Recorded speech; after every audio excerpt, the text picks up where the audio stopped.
시간입니다. 신약 165면에 있는 요한복음 11장 25절 26절을 김태옥 집사님께서 봉독해 주십니다. 예수께서 이르시되 나는 부활이요 생명이니 나를 믿는 자는 죽어도 살겠고 무릇 살아서 나를 믿는 자는 영원히 죽지 아니하리니 이것을 내가 믿느냐. 아멘. 할렐루야. 오늘 부활주일 우리 주에 향한 찬양대에 찬양으로 하나님께 영광 올려드립니다.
할렐루야.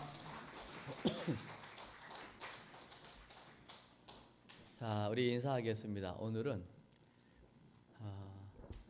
예수 다시 사셨습니다. 인사하겠습니다.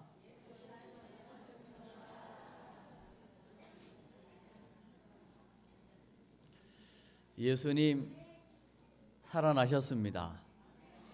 부활하셨습니다. 그래서 우리는 365일 만날 때마다 이 인사해야 합니다. 다시 한번 주의 이름으로 사랑하고 축복합니다. 아멘.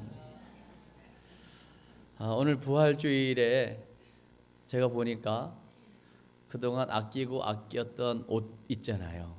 이걸 언제나 입을 수 있을까? 아주 간직하고 이거 언젠가 내가 입어야지 했던 가장 좋은 옷을 다들 입고 오셨나 봐요. 제가 눈이 막 부실 정도로 다들 눈이 부시고 너무 아름다우시고 하늘에서 내려오신 것 같고 그렇습니다. 오늘 또 이제 초대받아서 바쁜 일정을 잠시 내려놓고 오늘 또 예배 자리로 나오신 우리 모든 분들을 다시 한번 주의 이름으로 환영하고 축복합니다. 부활하신 주님, 오늘 부활주일에 이곳에 오신다면 틀림없이 가장 먼저 이 인사하실 겁니다. 이 선물을 주실 거라고요. 그 선물의 이름은 바로 손가락 하나 이렇게 한번 해보시겠어요? 죄송해요. 하나 이렇게 흔드는 거 흔들어 보세요. 누가 했네요 벌써. 이거 한번 해봅시다. 샬롬. 이렇게 하면 큰일 납니다. 이렇게 우리 한번 양 옆에 있는 분들 향해 다시 한번 샬롬으로 인사합시다. 샬롬. 샬롬. 네. 내친 김에 이렇게 또 코도 한번 파시고 이렇게 한번 후비시고. 네. 여러분 샬롬은 히브리어로요 평강이라는 뜻입니다. 평안이라는 뜻입니다. 평화라는 뜻입니다. 화평이라는 뜻입니다. 그래서 이 샬롬이라고 하는 인사는요 나만 좋아서 샬롬 아닙니다. 공동체 안에서의 관계가 온전히 이루어졌을 때에 이루어지는 평안이 샬롬입니다. 예를 들어서 가족 관계 속에서 나는 샬롬 했는데 우리 자녀들은 집 나가고 싶다. 그거 샬롬 아니에요. 나는 아내가 좋은데 아내는 도저히 같이 못 살겠다. 이런 마음이 들었다면 그건 진정한 샬롬이 아닙니다. 모든 관계 속에서 서로가 다 좋은 관계 속에서 온전한 연합과 하나됨을 이루어서 진정한 평화가 이루어졌을 때 우리 그걸 샬롬이라고 하는데요. 이것이 가능할 수 있는 것은 주님이 부활하셨기 때문에 가능합니다. 부활하신 주님을 지금도 살아계시고 우리 공동체 가운데 계십니다라고 하는 그 고백과 그 인정이 되어질 때에 그 주님 안에서 온전한 샬롬이 이루어지는 겁니다. 제가 오늘 부활주일을 준비하면서요 한 주간 고난주간도 보내고 또 부활주일에 함께 하실 분들을 또 기도도 하면서 한 주간을 보냈어요. 그리고 부활주일 말씀을 준비하는데 오늘 읽어주신 말씀, 나는 부활이요 나는 생명이다. 나를 믿는 자는 죽어도 살겠고 무릇 살아서 나를 믿는 자는 영원히 죽지 아니하리니 이것을 내가 믿느냐? 저에게 계속 질문했다고요. 저는 아멘 했거든요. 이것을 아멘 하고 나니까요 갑자기 보고 싶은 얼굴이 두 분의 얼굴이 떠오르더라고요. 한 분은 저를 낳으시고 길러주신 우리 아버님이셨고요. 또 한 분은 정말 예수님 같으신 분인데 우리 장인 어른이셨어요. 두 분 다 한 분은 70, 한 분은 66세. 비교적 일찍 돌아가셨어요. 근데 오늘 말씀이 믿어지니까 천국 가면 두 분의 아버님을 뵐 수 있겠구나라는 소망이 저에게 생겼습니다. 그러면서요 저희 아버님을 잠시 추억하게 되었죠.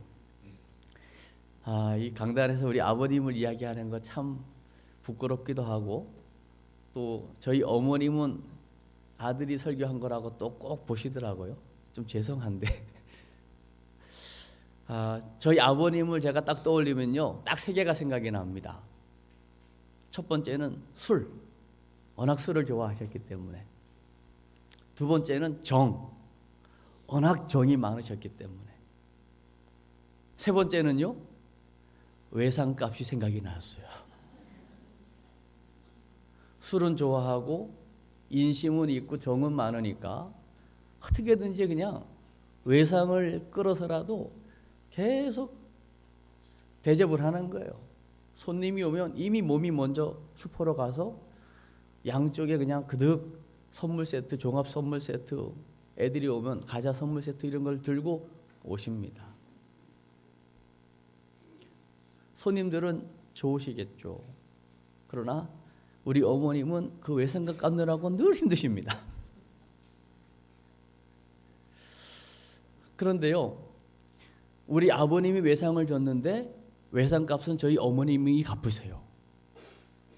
그래도 그게 갚아졌기 때문에 우리 아버님은 계속 외상으로 가져오십니다. 왜요?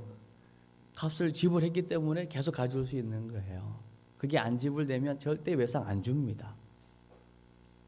여러분, 십자가의 대속이라고 하는 것은 우리가 해결할 수 없는 죄의 문제, 저주의 문제, 지옥의 문제를 해결한 사건, 이게 대속의 십자가입니다. 십자가. 그래서 십자가를 보면 그 십자가가 바로 죄값으로 내가 죽고 내가 저주받고 내가 심판받아야 하는데 주님이 대신 십자가에서 대신 지불하셨구나. 이게 십자가거든요. 그런데요, 십자가로만 끝나면요, 어떤 일이 일어나냐면요, 계속 외상을 지는 거예요. 그러나 부활이라고 하는 것은요, 늘 외상을 지던 저희 아버님이 갑자기 마음이 새로워지신 겁니다. 이렇게 살아서는 안 되겠다는 거예요.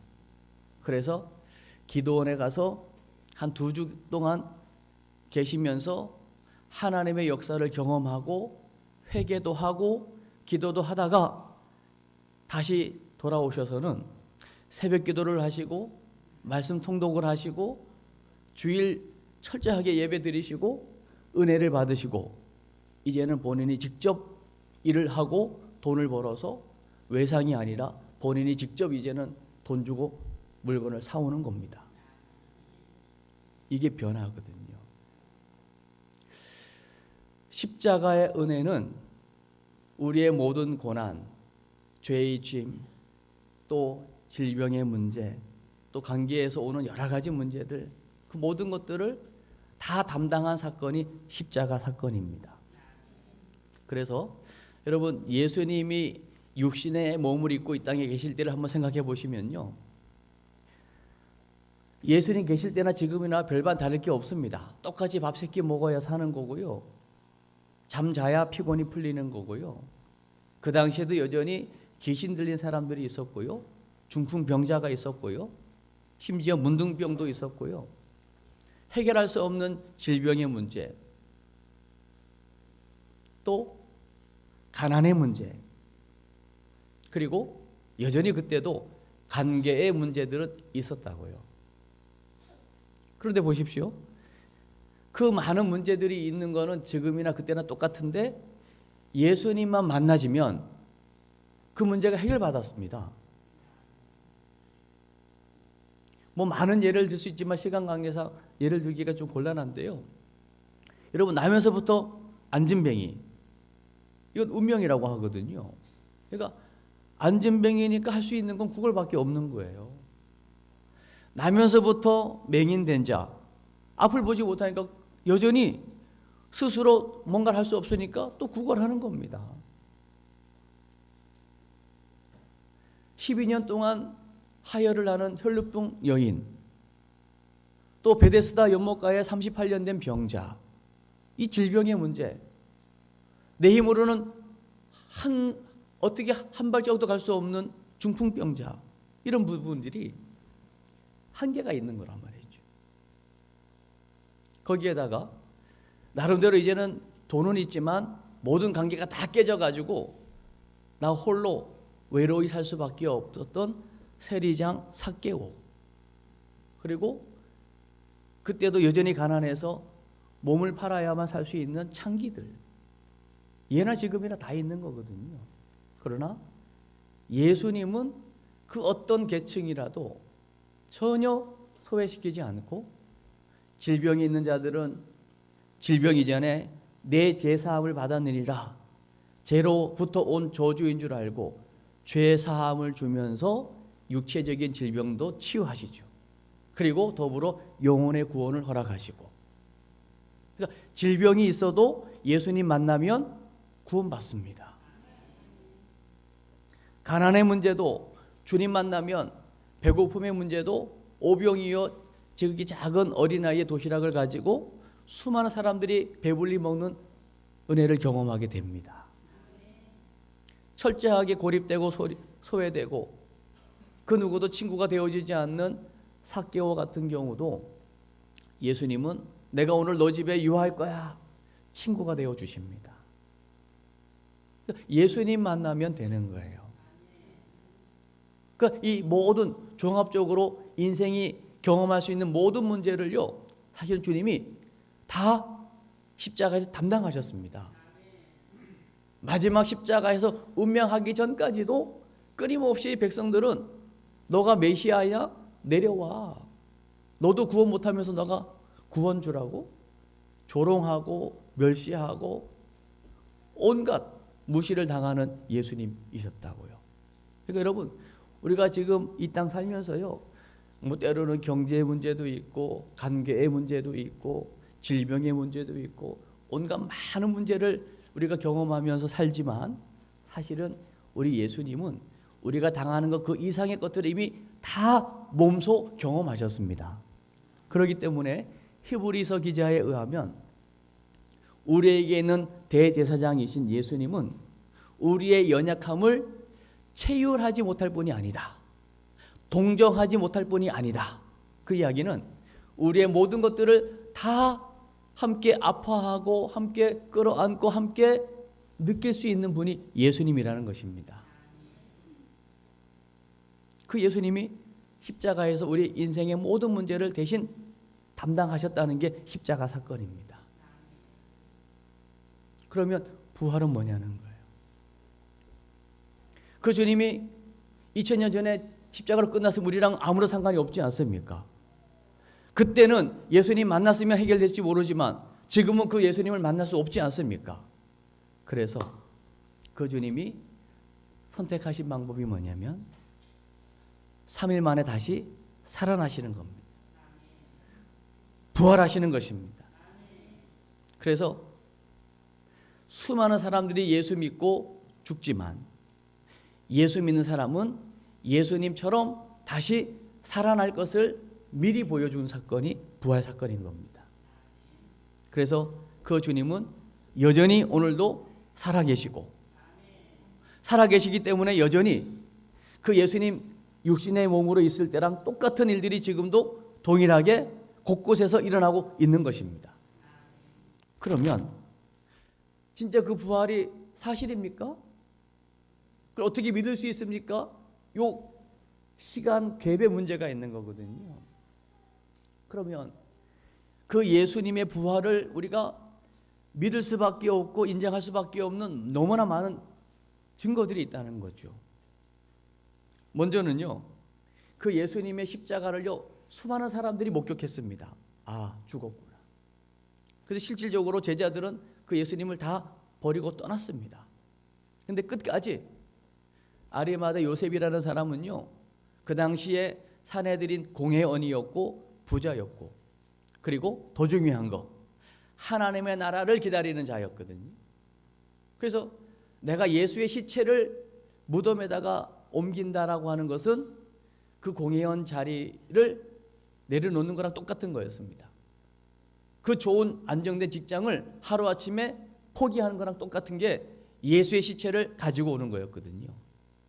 근데 하나님의 나라를 기다리는 자, 하나님 나라의 소망을 가진 그 요셉은 당당하게 빌라도에 가서 시체를 달라 하고 세마포를 사서 싸고 자기를 위하여 준비된, 아니면 가족들을 위해서 줄 수도 있겠죠. 어쨌든 자기를 위하여 미리 준비해 놓은 그 무덤에다가 예수님의 시체를 장례하는 일이 일어난 거죠. 그걸 누가 봤냐? 끝까지 본 사람은 또 여인들이었습니다. 그 여인들이 그 예수님의 은혜를 입었고 그 예수를 사랑했기 때문에 오늘 주일 아침, 부활의 아침에 일찌감치, 해 뜨자마자 일찌감치 무덤으로 달려가서 딱 갔더니 돌이 굴려져 있고 그 안을 들여다보니 예수님이 안 계신 겁니다. 그 여인들이 예수님의 부활의 첫 목격자가 되고 증인이 되었습니다. 그 이후로 수많은 제자들이 또 40일 동안 부활하셔서 곳곳을 다니시면서 심지어는 한 번에 500여 형제에게도 보여줬다라고 고린도전서 15장에는 말씀하고 있거든요. 그리고 심지어는 만삭되지 못하여 난 자 같은 이 모자란 나에게도 주님이 만나 주셨다. 이게 사도 바울의 고백이거든요. 그러니까 예수님이 바로 부활하셔서 40일 승천 전에 만난 사람도 있고 더 많은 시간이 흘러서 만난 사람도 있고 지금도 그 부활의 주님을 만난 사람들은요, 이 땅에서의 어떤 그 즐거움을 잠시 뒤로 하고요, 복음이 필요한 곳, 이 십자가와 부활의 복음이 필요한 곳이라면 어디든지 지금도 날아가서 그 원주민 그 아프리카 오지에도 들어가서 이 복음을 전하는 일을 하고 있는 것을 보게 되는 거죠. 그러니 오늘 목격자가 있었고요, 그리고 그 목격자들이 본 것은 바로 빈 무덤이었다고요. 다른 종교는요, 종교를 창시한 창시자의 그 무덤을요 화려하게 가꿉니다. 그건 사실은 어찌 보면요, 우리 종교의 창시자는 여기에 묻혔습니다, 죽었습니다를 입증해 주는 게 그 화려한 무덤이잖아요. 그러나 우리 예수님은 빈 무덤에 있을 수 없는 겁니다. 왜요? 살아나셨기 때문입니다. 그리고 더 엄청난 증거가 있습니다. 초기 교회에 이 예수 부활을 경험한 사람들은요, 또 오순절 마가다락방에서 성령을 통하여 예수의 부활을 경험한 사람들은요, 가만히 있을 수가 없었습니다. 가는 곳마다 예수는 그리스도, 십자가와 부활을 입만 열면 증거했습니다. 그랬더니 돌아오는 게 뭐였을까요? 핍박이었습니다. 짐승의 밥이 되는 거였습니다. 온갖 상상을 초월하는 핍박, 그리고 복음 때문에 죽는, 순교하는 일들이 일어났습니다. 그런데도 복음을 전하면 순교하고 목이 달아나면 더 이상 복음이 안 전해질 것 같은데 오히려 그 순교와 핍박 가운데 복음이 더 힘있게 전해지는 것을 우리는 보게 되거든요. 그게 뭘 증거하는 걸까요? 예수님은 여전히 지금도 살아계시다. 예수의 부활을 증명해 주는 것이죠. 그렇다면 도대체 그 예수의 부활이 지금 21세기를 살아가는 저와 여러분에게 어떤 영향을 미치고 있냐는 거예요. 여러분, 예수의 부활 소식이, 이 부활 사건이, 이 부활의 분명한 이 실제가 여러분에게는 어떤 영향을 지금 미치고 있는가라는 거죠. 저는 한 가지 분명하게 말씀드릴 수 있습니다. 예수의 부활을 믿는 사람은요, 어떤 고난을 당해도 이겨냅니다. 어떤 아픔을 당해도 부활의 주님을 믿는 사람들은 그 아픔 가운데도 그분의 위로를 경험하게 됩니다. 그리고 이 예수의 부활을 믿는 사람은요, 오늘 본문에 의하면 죽어도 살겠고입니다. 죽지만 사는 거예요. 여러분, 앞서간 믿음의 선진들 돌아가셨습니까? 주님 다시 오시는 날 반드시 살아납니다. 호련히 변화되어서 영광스러운 모습으로 주님 맞이합니다. 그러니 걱정할 거 없잖아요. 우리는요, 오늘 말씀에 의하면 무릇 살아서 예수를 믿는 사람들은 영원히 죽지 않는답니다. 뭐죠? 영원한 생명이 주어졌다는 거죠. 여기서 말하는 그 영원한 생명, 영생은 저 심판받고 영원한 불구덩이 지옥에서 영원토록 고통받는 그 영생이 아니고요, 오늘 우리 장로님 기도해 주신 것처럼 우리에게 가장 좋은 것으로 채우시고 먹이시고 입히시는 그 사랑의 주님과 함께 영원한 하나님 나라 천국에서 영생 복락을 누리는 영생인 줄로 믿습니다. 이게 소망이거든요. 그러니까 이 부활의 소망을 가지면 어떤 환경도 이겨내는 거예요. 그리고 이 부활의 주님이 믿어지는 사람은 내일을 기대하게 되는 겁니다. 그리고 더 중요한 거, 이 부활의 소망이 있는 사람은요, 이제 나 하나만을 위한 이기적인 삶으로 끝나지 않고요, 어떻게든지 이 사랑 전하기 위해서 사랑 실천의 삶으로 나아가게 됩니다. 그래서 오늘 너무나 의미 있는 부활주일에 저는 이 말씀을 계속 오늘 오신 분들을 상상하면서 또 얼굴을 떠올리면서 한 주간 기도하다가요, 어떻게 마무리를 지을까 생각하다가 이렇게 하고 싶었어요. 우리가 살면서 가장 걱정, 근심하는 게 뭐냐면 사실은요, 죽음의 문제입니다. 죽을까 봐 겁난 거거든요. 병원에 입원하고 수술을 한다. 우리 자녀들 뭐 사고가 나면 사실은 자꾸 죽을까 봐 걱정되거든요. 근데 여러분, 이 부활의 소망은요, 어떤 메시지를 주고 있냐면 죽음 끝 아니야. 죽음 그건 새로운 시작이야. 그러면 여러분, 죽음이 더 이상 두렵지 않은데 뭐가 두렵겠습니까? 그리고 더 중요한 거, 죽음은 조금 시간이 우리랑 거리가 있는 것처럼 느껴지잖아요. 죽음까지 우리가 좀 더 살아야 되잖아요. 이 부활의 소망이 주는 중요한 의미는요, 한번 따라해 주시겠습니까? 나는 혼자가 아니야. 이게 부활이 주는 메시지입니다. 여러분, 혼자가 아닙니다. 바쁘게 막 살다 보니까 외로움을 몰랐다가 모든 바쁜 것들이 다 정리되고 혼자 있는 시간을 가질 때 갑자기 외로움이 찾아오죠. 이렇게 사는 게 맞나? 내가 지금 뭐 때문에 바쁜 거지? 내가 뭐 때문에 이렇게 아둥바둥 사는 거지? 갑자기 그냥 내가 홀로라고 하는 생각, 혼자 떨어져 있다는 생각이 확 올 때 갑자기 마음이 우울해지기도 하고요. 울컥함이 찾아오잖아요. 그때 기억하십시오. 부활하신 주님이 여러분과 함께 계셔요. 혼자가 아닙니다.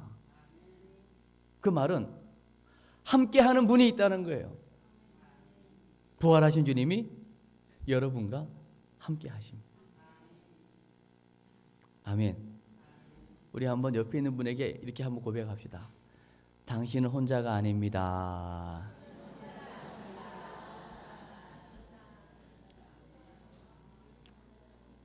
또 한번 하세요. 함께하는 분이 계십니다. 자, 마지막. 그분이 주님이십니다. 아멘입니다. 함께 하시는 주님, 부활하신 주님, 끝까지 우리를 책임지시고 인도하실 그 주님, 그 주님과 함께 승리하시기를 주의 이름으로 축복합니다.